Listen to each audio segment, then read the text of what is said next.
که د ده تره زوی ورپسې ودرېده زه هم ورپسې درېږم.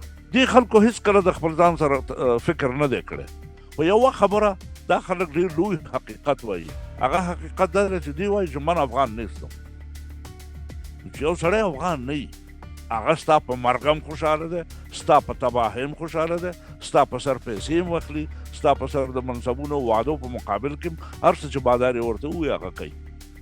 او دا بله خبره دا ده چې زه دا خبره د افغانستان داخل کې هغه خلکو ته کوم چې د افغانستان نه بهر په دې حالاتو باندې ډېر واقف نه دي. دا څو په ګوتو شمار کسان چې ټول وشمارې د 12 کسانو نه یې ولاکه زیات د 12 کسانو. او زه تاسو ته یقین در کوم همدغه خلک په ضمانت سره دې لاړ شي افغانستان ته، خپل کلي ته، که د ده تره زوی ورپسې ودرېده زه هم ورپسې درېږم. یو کس نه لري په وطن کې دي. زموږ په ملک کې غریب خلک شته دی، بیچاره خلک شته دی، او ساده خلک زخ ډېر دي، په وعدو په پیسو غولېږي.